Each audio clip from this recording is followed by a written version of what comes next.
The International Criminal Court's arrest warrant for Russian President Vladimir Putin has further complicated South Africa's already strained relations with the United States and could jeopardize its privileged exports to the United States. The ICC issue epitomizes South Africa's growing dilemma, especially as its ever-warmer embrace of Russia and China is increasingly troubling its Western economic partners. While South Africa's economic ties with West are far more valuable, they struggle to understand why the ANC government is increasingly moving away from its declared non-aligned position and West is drawing closer to its rivals. In 2022, South Africa exported EU, the US and UK about 178 times its exports to Russia and about 4 times its exports to China.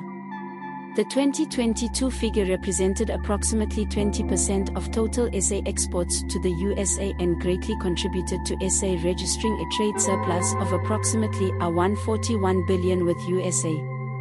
But South Africa's refusal to condemn Russia's invasion of Ukraine last year and its growing ties with other Western enemies such as Moscow, Beijing and Iran could jeopardize Agoa privileges. South Africa will host this year's Agoa summit.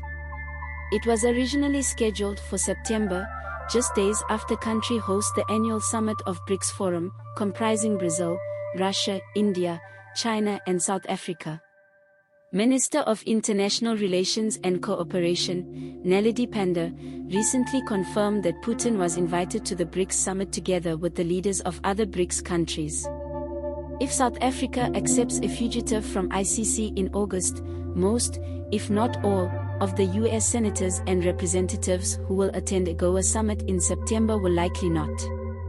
They are the ones who must decide whether South Africa will continue to benefit from Agoa or whether the entire program will be renewed when it ends in 2025.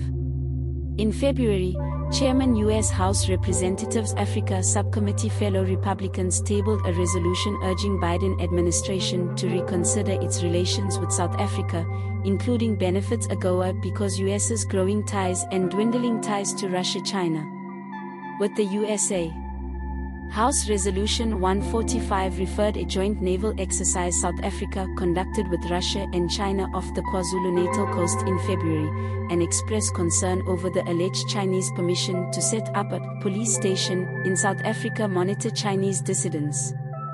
Western officials also noted with concern recent arrival of China's giant satellite missile tracker Yuan Wang 5 in Durban, and the arrival of Iranian Navy's large forward-base ship Makran corvette Dena in Cape Town. Both visits are seen as signs of increased military engagement with the West's autocratic rivals.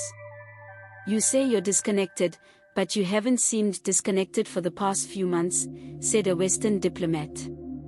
He also referred to Pandor's recent insistence, "We made it clear that Russia is a friend, and the two would not become immediate enemies at the request of others." The visit of an ANC delegation, including Deputy International Affairs Minister Alvin Botes, to Moscow this week to visit Putin's United Russia Party is also seen as evidence of the SA's increasingly cohesive stance. The US and SA seem to be trying to circumvent problem of proximity of the BRICS and Agoa summits, possibly by relocating or rescheduling Agoa summit. Pretoria is also trying to figure out how to manage the Putin dilemma. As a member of the ICC, he is legally bound to be arrested if he sets foot in South Africa.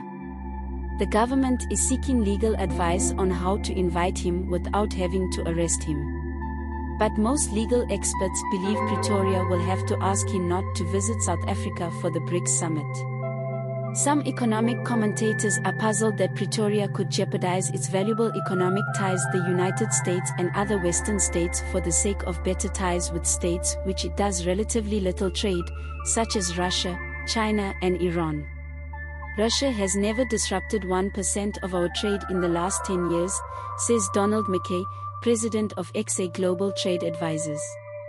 So what do we want to achieve with our attitude towards Russia? MacKay sees exports as the cornerstone of trade relations. He states that in 2022, about 22% of SA's exports are EU, about 9% USA and just over 5% UK, 35.6% in total 3 main Western markets. MacKay also notes that in 2021, a total 65% of South African exports went to 144 countries that voted at the UN General Assembly to condemn Russia for its invasion Ukraine. Only 26% of SA's exports went to 31 countries that, like SA, abstained from voting. And only 0.31% of exports went to the 7 countries that voted against Russia's condemnation. MacKay notes that the Daily Maverick reported recently that Pandor said South Africa's BRICS membership has helped expand trade and investment in the global south. He said total South African trade with the BRICS has increased from our $487 billion in 2017 to our $702 billion in 2021.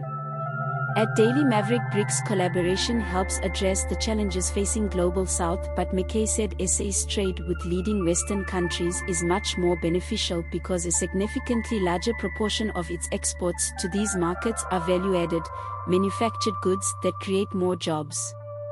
The EU says the largest share of SA exports to the Union in 2021, 22%, is in motor vehicles. And while machinery, vehicles, electronics, other manufactured goods, clothing and chemicals accounted for about 31% SA exports to US 2021, a much larger percentage of exports to the BRICS countries were in raw materials, especially case China.